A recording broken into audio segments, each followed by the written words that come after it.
for being here today.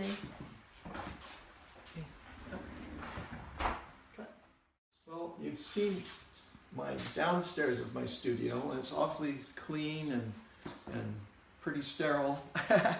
I have to have a large floor space because when I print, the prints take up a lot of floor space.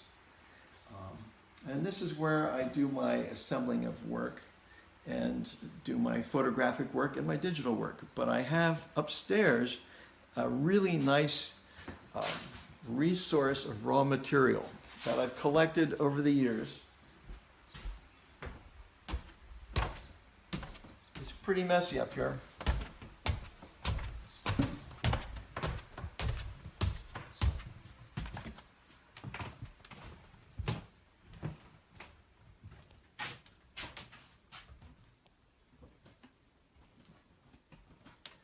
What I have here is a collection.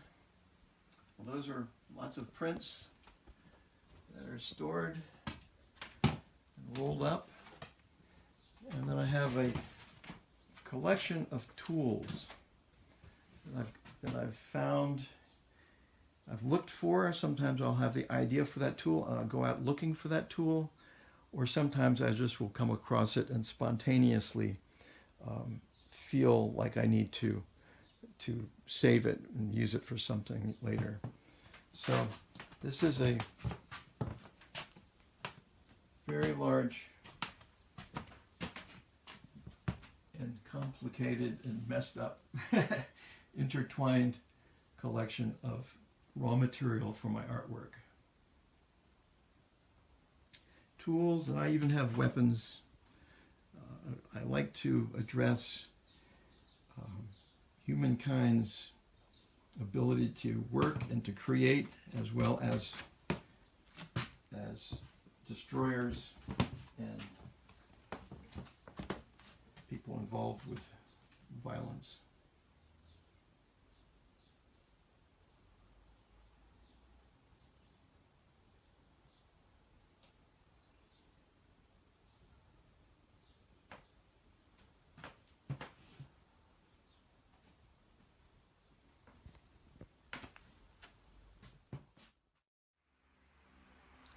What inspired you artistically? What inspired you to do your photographic series? I'm really inspired by objects. Objects have a type of magic, a type of inexplicable attraction for me. They describe people, they describe events, they describe feelings that I have. Similar to walking down a street and smelling something, a smell that conjures an emotion within a person, conjures memories. Sometimes old songs will do the same thing to people. And I find this magic in objects. And for me, not all objects, but certain objects describe a feeling I have. They allow me to express memories, and they allow me also to portray aspects of the human race.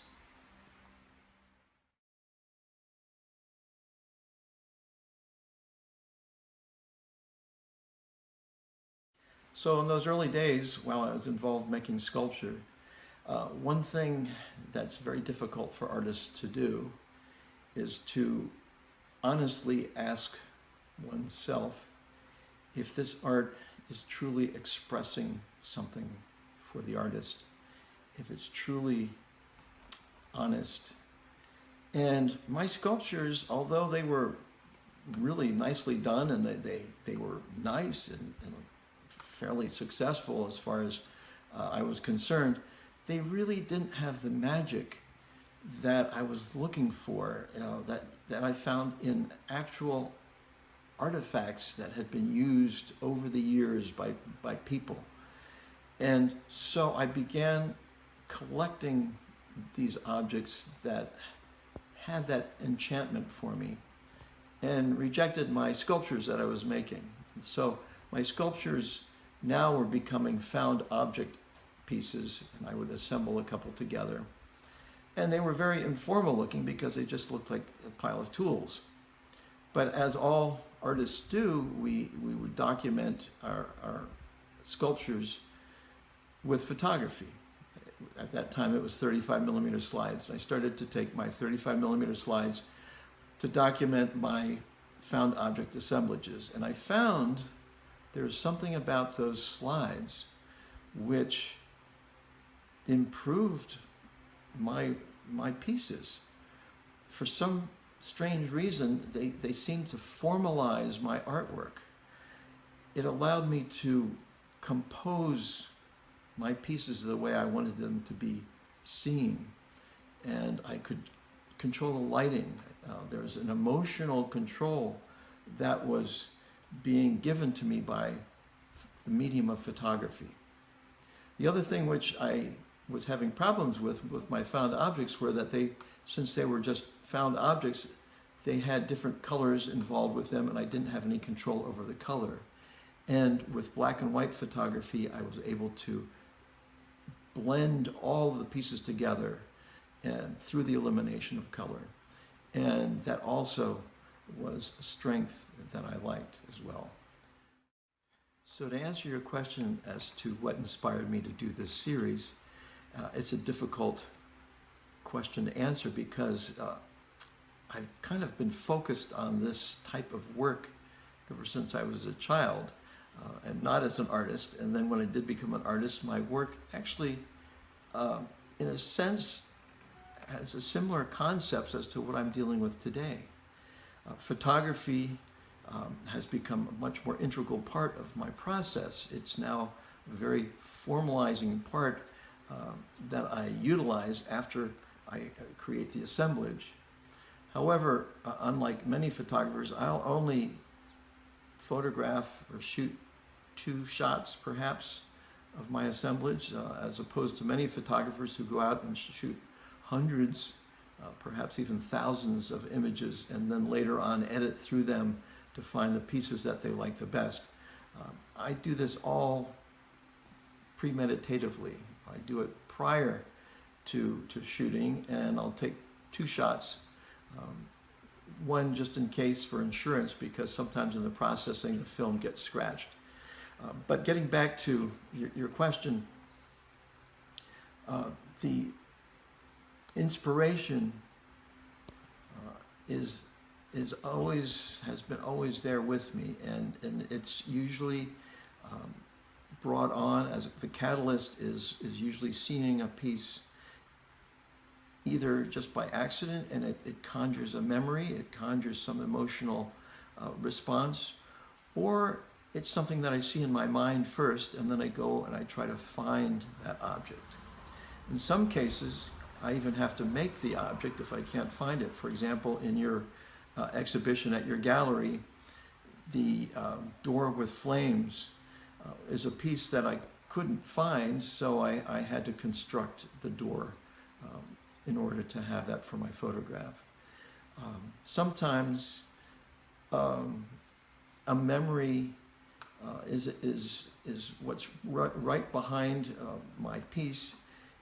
For example, in your gallery, the shovel with braille deals with the memory of when I worked on the railroad. It was very hard labor. We used shovels similar to what you see in the photograph. And it was interesting to be with a culture of people whose whole lives dealt with that type of work. And I learned a lot. I learned a lot about humanity. This is a type of labor that has been going on for thousands and thousands of years. And I also combined it with memories of traveling to Mexico. And I used this shovel. I made it larger than life, which is a nice element that sculptors like to be able to control scale. And so I have it as like a stele. A stele is a big message stone that the Maya Indians did.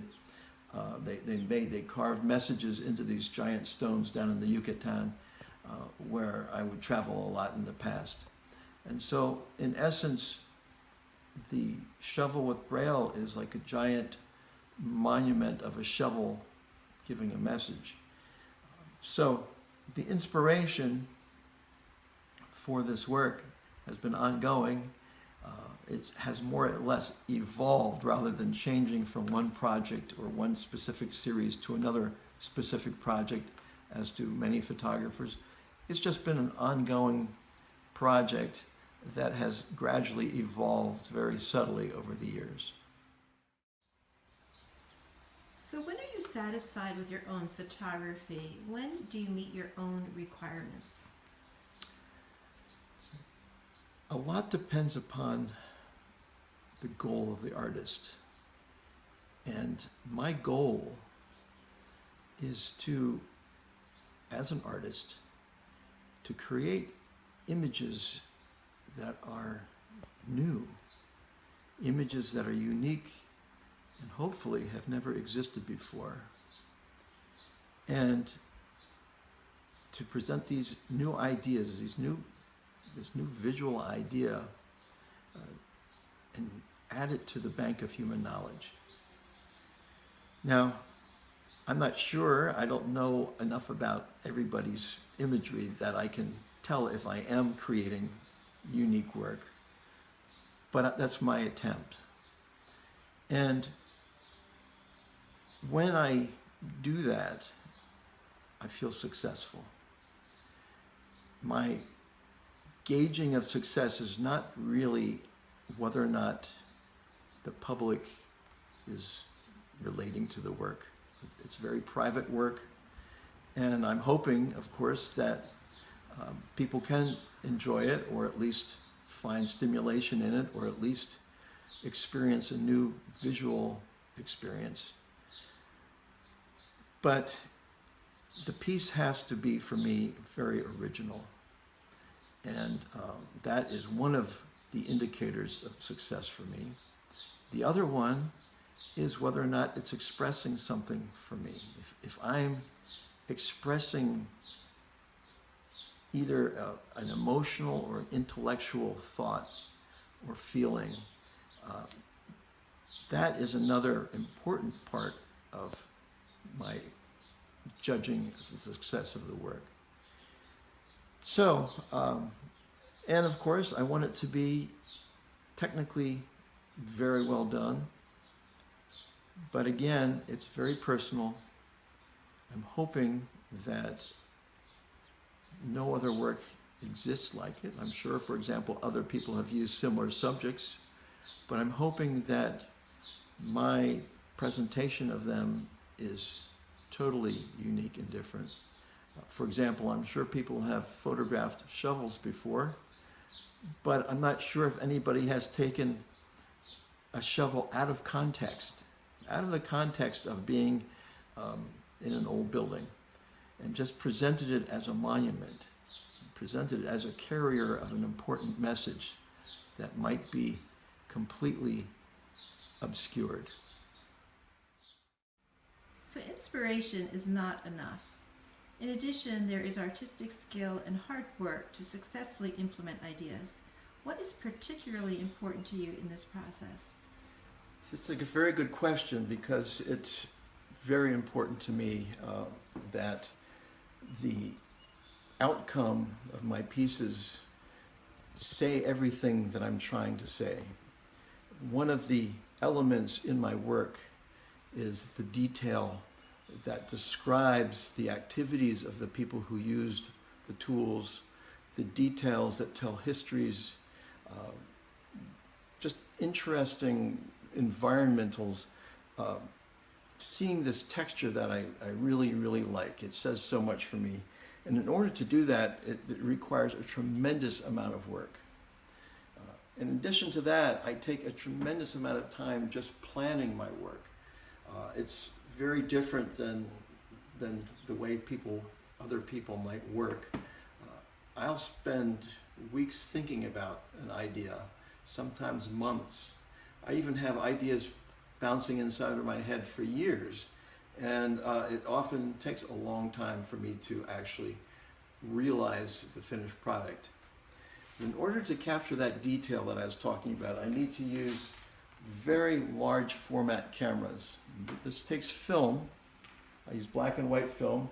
This is a 8 by 10. I'm sorry. This is an 8 by 10 inch film camera. This is a 5 by 7 inch film camera. View cameras, because you're viewing it through a piece of glass. To focus, it's very tedious focusing. You use a black cloth, and this goes over your head to darken the environment so that you can see the very dim image on the glass. And this allows you to see to focus, but it's very dim. And film goes in these film holders. It's sheets of film that fit right in the back of the camera. And then you pull the slide out in order to expose the film in the camera. And it takes a long, tedious amount of work to get everything in focus. Because my plan, when I have my original idea, I have to figure out how much of a scale I'm going to be using. It's a sculptural thing. Sculptors always have to anticipate and calculate what the scale of their sculpture is going to be for its success. And the same thing goes for my photography. And so what I try to do is shoot so that as the image gets enlarged onto my print, everything will be in focus. So depth of field is a tremendous challenge to keep everything in focus at that scale. And so that's why I use these cameras, and it takes a long time of shooting, and usually a whole day. So this is where I usually photograph. I like using available light coming in through the window. I used to use artificial lights, but now I've changed to using this area for my small objects. I love the lighting that comes in. It's very soft lighting. And then if I have large pieces, I use that one overhead light. I turn that one light on, and that's a simple type of lighting, and I'm very happy with it. Once I develop the film, which I don't enjoy doing, but it's one of those necessities, I will come over here, and I have two scanners. I scan my film at a very high resolution, and then I am able to work on these pieces digitally. And what I really love, and here comes the part that's one of the most exciting for me in the process, the actual photographing doesn't excite me a whole lot, but I really enjoy working digitally on these images. And the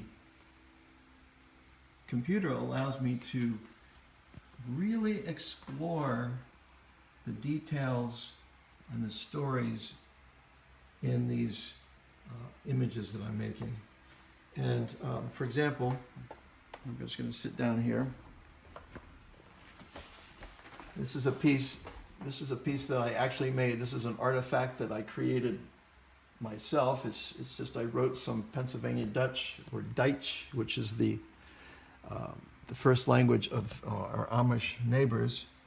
I wrote that onto this tape measure. And the back side have numbers, but you can't see those numbers. I created this implement, which I just printed, just framed and printed. And so, and then there's another piece. This is a very recent piece. This is of an old rusted helmet, and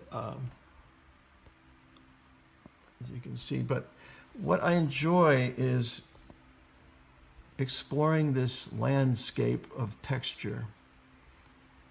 And that hard work that you mentioned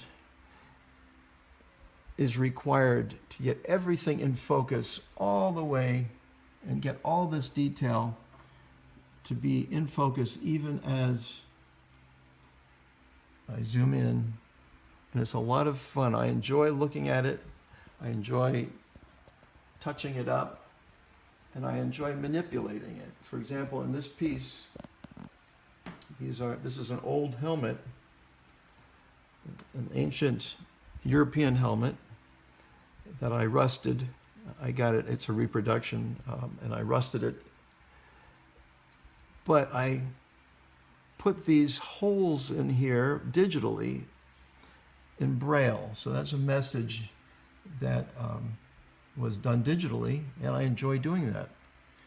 And below it is a message that I actually penned in with a fountain pen, and that is actually Old German. You should be able to read that. It's talking about how can we be so blind?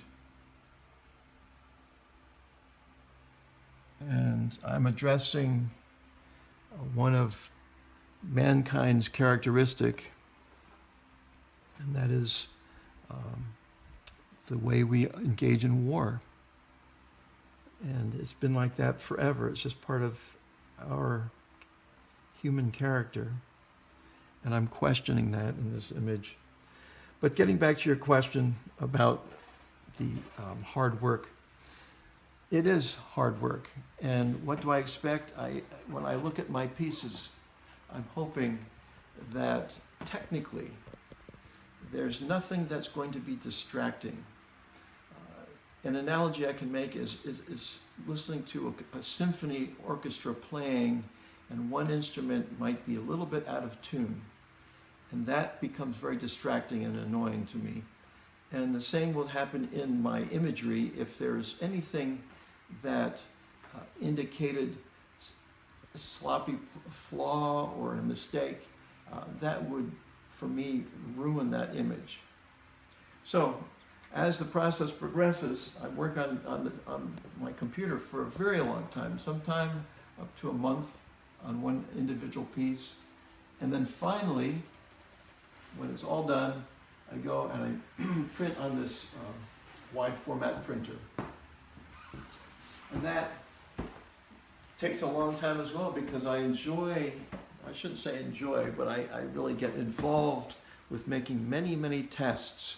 It's amazing the variables that happen going from the computer screen to the actual printer, because you're going from this luminous screen onto a reflected piece of paper, and it changes things.